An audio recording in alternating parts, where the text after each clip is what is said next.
بسم اللہ الرحمن الرحیم اعوذ باللہ السمیع العلیم من الشیطان الرجیم بسم اللہ الرحمن الرحیم رب یسر ولا تعسر وتمم بالخیر۔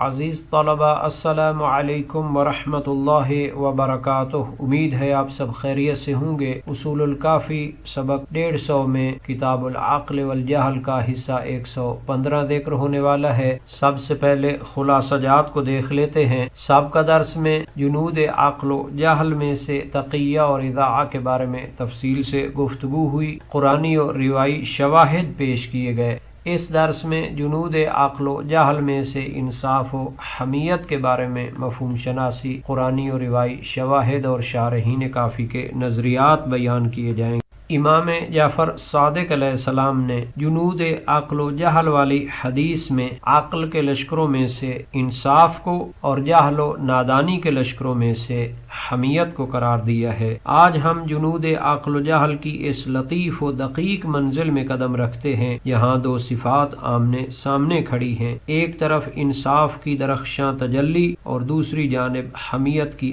آتشی حرارت ہے۔ یہ دونوں انسانی باطن کے لشکروں میں ایسی ہیں جیسے عقل کی روشنی اور جہل کا شعلہ ہو۔ ایک اعتدال اور میزان کی علمبردار ہے اور دوسری احساس و غیرت کی مظہر ہے، مگر جب عقل کی عنایت سے یہ حمیت سنبھالی جائے تو غیرت ایمان بن جاتی ہے، اور جب نفس کی آمیزش ہو جائے تو حمیت جاہلیہ میں ڈل جاتی ہے۔ جہاں تک انصاف کے مفہوم و معنی کا تعلق ہے تو انصفا ینصف، انصاف کرنا یعنی عدل پر قائم ہونا اور انسانیت کا متوازن ہونا ہے۔ انصاف وہ گوہر نایاب ہے جس پر آسمان شریعت کا قوس قزح قائم ہے۔ یہ وہ نور ہے جس سے ظلمتیں چھٹتی ہیں، وہ میزان ہے جس کے بغیر کائنات کا نظام متزلزل ہو جاتا ہے، جبکہ حمیت غیرت و تعصب کے درمیان ایک باریک پردہ ہے۔ حمیت کا لفظ عربی لغت میں انفع، غیرہ اور حمایت سے ماخوذ ہے،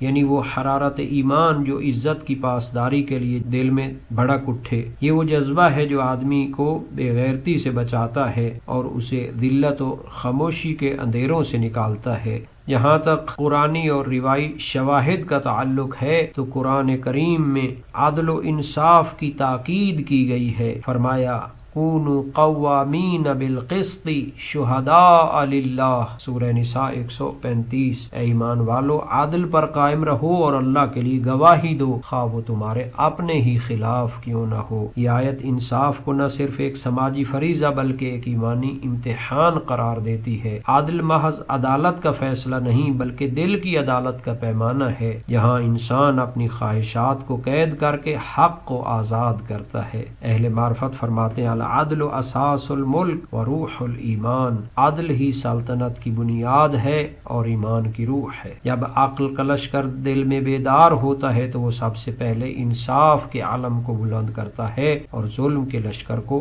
پسپا کر دیتا ہے، جبکہ قرآن نے اسی حمیت کو دو چہروں کے ساتھ دکھایا ہے۔ اذ جعل الذین کفروا فی قلوبہم الحمیہ حمیۃ الجاہلیہ، سورہ فتح آیت 26۔ جب کافروں میں اپنے دلوں میں جاہلیت کی حمیت کو بھڑکایا۔ یہ وہی جذباتی غیرت ہے جو حق کے مقابل کھڑی ہو جائے تو تعصب بن جاتی ہے، جب ایمان کے تابع رہے تو غیرت مومن کہلاتی ہے۔ امام علی علیہ السلام نے فرمایا غیرت الرجل ایمان وغیرت المرأة کفر، مرد کی غیرت ایمان ہے اور عورت کی غیرت یہاں حد سے بڑھے تو کفر بن جاتی ہے۔ پس معلوم ہوا کہ حمیت اگر عقل کے تابع ہو تو وہ شرف ہے اور اگر جہل کے زیر اثر ہو جائے تو وہ شقاوت ہے۔ یعنی جو کچھ بھی انسان کے اخلاق میں ظاہر ہوتا ہے تو ظاہر ہے کہ وہ اللہ تعالیٰ کی دی ہوئی طاقت اور دی ہوئی نعمت کا اثر ہوتا ہے۔ مختلف قوا اس میں رکھی گئی ہیں، تو اگر ان قوا میں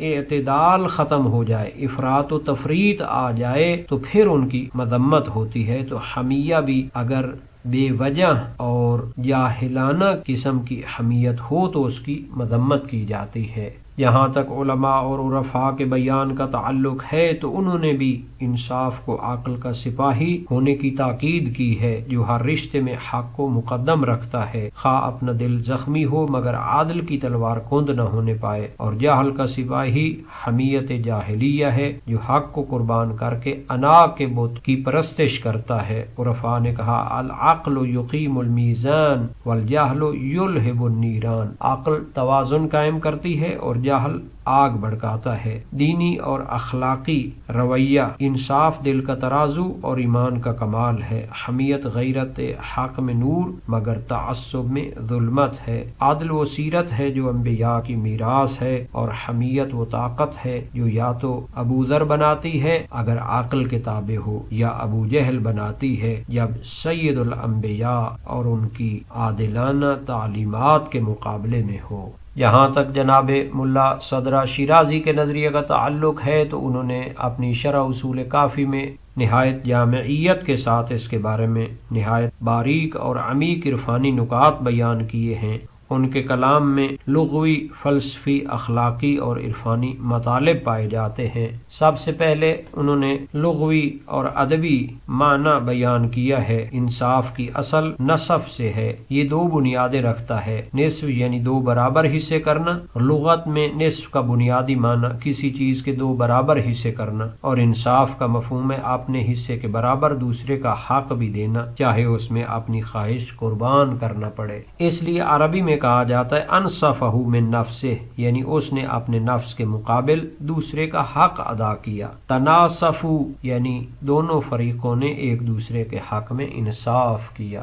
ملا صدرہ کے نزدیک انصاف کا بنیادی جوہر عادل ہے، کیونکہ عادل بھی توازن اور مساوات کا نام ہے۔ قاضی کے لیے حکم ہے ینبغی للقاضی ان ينصف الخصمین من مجلسہما اے یسوی بینہما عندہ، یعنی قاضی پر لازم ہے کہ دونوں فریقوں کو مجلس میں برابر جگہ دے۔ یہی عادل کی عملی شکل ہے۔ ظاہری توازن بھی اندرونی انصاف کا مظہر ہوتا ہے۔ عرفاء کے نزدیک انصاف صرف حقوق بندہ میں نہیں بلکہ حقوق نفس میں بھی ہے۔ انسان اپنے اندر بھی شیطانی خواہش اور ملکوتی تقاضے کے درمیان عادل قائم کرے، یہی مجاہدہ نفس کی بنیاد ہے۔ جناب ملا صدرہ شیرازی نے حمیت کے معنی کو لغوی، تاریخی اور اخلاقی حوالوں سے بیان کیا ہے۔ فرمایا الحمیہ من حماہ حمایہ یعنی منعہ ودفع عنہ، حما یحمی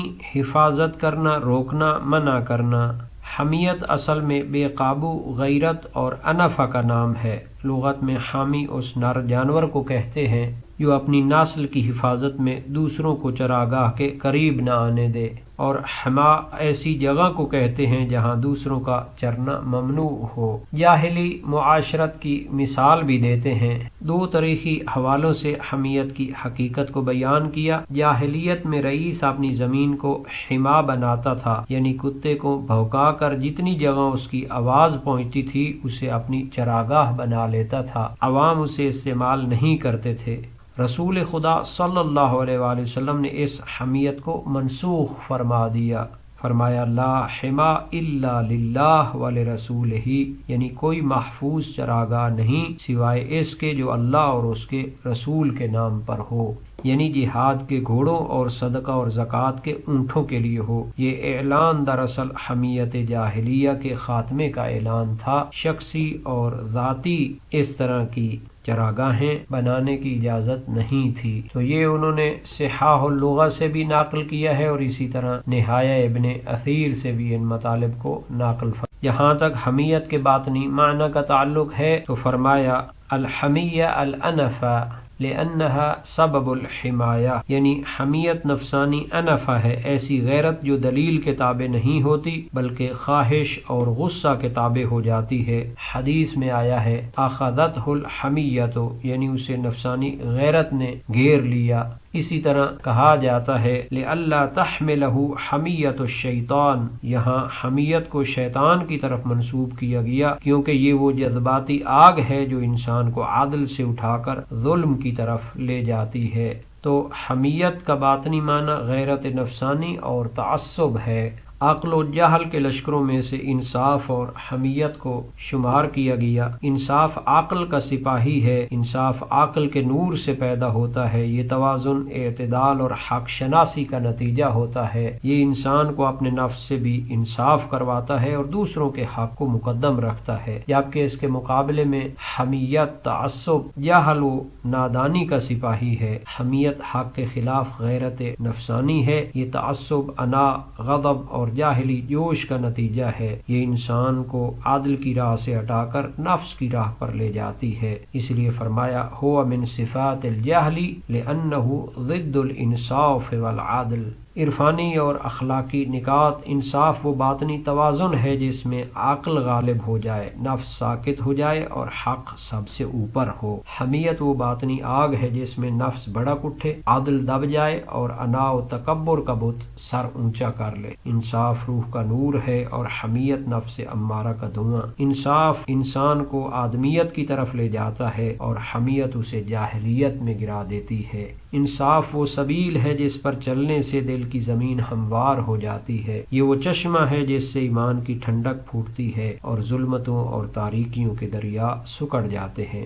حمیت وہ شعلہ ہے جو نفس کے انگارے سے بھڑکتا ہے، وہ غیرت نہیں بلکہ نفس کی چیخ ہے، وہ حق کو روند کر انا کو تخت پر بٹھانا چاہتی ہے۔ انصاف سے آدمی عبد بنتا ہے اور حمیت سے وہ عبد نفس بن جاتا ہے۔ یہاں تک جناب ملا صالح مازندرانی کے نظریے کا تعلق ہے تو انہوں نے بھی جامعیت کے ساتھ ادبی اور علمی مطالب کو بیان کیا ہے۔ انصاف و حمیت جنود عقل و جہل کی جلوہ گاہ ہیں۔ لغوی اور اصطلاحی توضیح بیان کی۔ انصاف کے معنی ہیں عدل و برابری، توازن اور ہر حقدار کو اس کا حق دینا۔ عربی سے یوں کہتے ہیں القاضی انصف بین الخصمین، یعنی جج نے دونوں فریقین کے درمیان عدل و برابری قائم کی۔ اور جب کہا جائے فلان انصف الناس من نفسہ تو اس کا مطلب یہ ہے کہ وہ شخص اپنے لیے جو پسند کرتا ہے وہ دوسروں کے لیے پسند کرتا ہے، جو اپنے لیے ناپسند کرتا ہے وہی دوسروں کے لیے ناپسند کرتا ہے۔ یہی وہ انصاف نفسی ہے جسے اہل معرفت اخلاق کی ریڑھ کی ہڈی کہتے ہیں۔ امام صادق علیہ السلام کا فرمان نقل فرمایا ہے سید الاعمال ثلاثہ وعد منها انصاف الناس من نفسک حتی لا ترضى لك بشيء الا رضيت لهم مثلا۔ بہترین اعمال میں سے ایک یہ ہے کہ اپنے نفس سے دوسروں کے لیے انصاف کرے، خود کے لیے جو چاہے وہی دوسروں کے لیے چاہے اور اپنی ذات کے خلاف بھی حق ظاہر کرنے میں دریغ نہ کرے۔ یہ وہ مقام ہے جہاں انسان خود کو عدالت کے پلڑے میں رکھتا ہے اور حق اس کا حکم بن جاتا ہے۔ اسی میں سے الانصاف فی المعاملہ ہے، نہ وہ اپنے لیے نفع زیادہ لے نہ دوسرے کو کم دے، نہ وہ اپنی تکلیف دوسرے پر لا دے نہ دوسرے کی مصیبت اپنے لیے قبول کرے، ہر لین دین میں دل کا ترازو برابر رکھے۔ یہی وجہ ہے ملا صالح نے انصاف کو عقل کی اعلیٰ ترین فضیلت قرار دیا۔ وَهُوَ مِنْ أَكْمَلِ فَضَائِلِ الْعَقْلِ، کیونکہ عاقل جانتا ہے کہ انصاف عزت کا سبب ہے، انصاف خدا کے عرش کا سایہ ہے، انصاف دنیا میں وقار اور آخرت میں نور ہے، جبکہ اس کے مقابلے میں حمیت اور تعصب جہالت کی آگ اور جاہلیت اولا کا دھواں ہے۔ جناب ملا صالح نے لغوی طور پر غیرت، حمیت اور اپنے یا اپنے قبیلے کے لیے اندھی جوش و غیرت کو حمیت قرار دیا ہے۔ فرمایا حمیہ برابر ہے وہ اندھی غیرت جو ظلم کو بھی دفاع سمجھتی ہے۔ یہ وہ کیفیت ہے جس میں انسان محض اس خوف سے کہ کہیں عار نہ آ جائے اپنی ضد، اپنی انا یا اپنے قبیلے کی حمایت میں ایسا ظلم کرتا ہے جو اصل ظلم سے زیادہ قبیح ہوتا ہے۔ وہ کبھی قبیلے کی خاطر، کبھی اپنی ذات کی خاطر، کبھی دشمنی میں، کبھی محبت میں ایسا رویہ اختیار کرتا ہے جو حق کے خلاف، عادل کے منافی اور عقل و شعور انسانی کے مقابل ہوتا ہے۔ یہی وجہ فرمایا یہ جاہلوں کی شریعت اور سفیہوں کی سیرت ہے۔ ہوا شریعت الجہلاء و طریق السفہاء لقسوۃ قلوبہم وغلظۃ طبائعہم حتی انہم یستعملون لصوت واحد سیوفا۔ یہ وہ قوم ہے جو ایک کوڑے کے بدلے تلواریں چلا دیتی ہے، ایک دل آزاری کے بدلے خون بہا دیتی ہے، ایک معمولی بات پر نسل در نسل دشمنی مول لیتی ہے۔ قرآن نے اسے حمیت جاہلیہ قرار دیا ہے۔ انصاف میں انسان اپنے نفس کو حق کے سامنے جھکا دیتا ہے، حمیہ میں انسان حق کو اپنی خواہش کے سامنے جھکانا چاہتا ہے۔ انصاف انسان کو عرش کے سائے تک لے جاتا ہے، حمیہ انسان کو جہالت کے گڑھے میں دھکیل دیتی ہے۔ احادیث معصومین میں حمیہ کی شدید مذمت ہوئی ہے۔ رسول اکرم صلی اللہ علیہ وآلہ وسلم نے فرمایا، من تعصب او تعصب لہ فقد خلع ربقۃ الایمان من عنقہ، جس نے تعصب کیا یا اس کے لیے تعصب کیا گیا، اس کے گلے سے ایمان کا قلادہ اتر گیا۔ نیز فرمایا، من کان فی قلبہ حبۃ من خردل من عصبیہ بعثہ اللہ یوم القیامہ مع اعراب الجاہلیہ، جس کے دل میں رائی کے دانے کے برابر بھی تعصب ہو، وہ قیامت کے دن جاہلیت کے اعراب کے ساتھ اٹھایا جائے گا۔ جناب ملا صالح کے نزدیک اس باب میں ایک استثناء بھی پایا جاتا ہے کہ کوئی شخص اپنے تعصب اور حمیت کو دین اور اعلیٰ اہداف کے لیے خرچ کرے اور ایک عظیم مقصد کے لیے کوشش میں صرف کرے، جیسا کہ امام سجاد علیہ السلام کا فرمان ہے، لم تدخل الجنہ حمیہ غیر حمیتی حمزہ بن عبد المطلب وذلک حین اسلم غضبا للنبی صلی اللہ علیہ وآلہ، جنت میں کوئی حمیت داخل نہیں ہوگی سوائے حمزہ بن عبد المطلب کی حمیت کے، جو رسول خدا صلی اللہ علیہ وآلہ وسلم پر ہونے والی اہانت پر غیرت ایمانی کی بنیاد پر تھی، نہ کہ جاہلی تعصب کی بنیاد پر تھی۔ نیز فرمایا، لیس من العصبیہ ان یحب الرجل قومہ ولکن من العصبیہ ان یعین قومہ علی الظلم، اپنی قوم سے محبت کرنا کوئی تعصب نہیں بلکہ ظلم پر اپنی قوم کی مدد کرنا تعصب ہے۔ آج کے سبق کا خلاصہ دیکھ لیتے ہیں۔ جنود عقل و جہل میں سے انصاف و حمیت کے بارے میں تفصیل سے گفتگو ہوئی، قرآنی اور روایی شواہد پیش کیے گئے۔ انصاف حق کے سامنے جھک جانا، نفس کو میزان عدل میں رکھنا، اپنے لیے اوروں کے لیے یکساں معیار رکھنا۔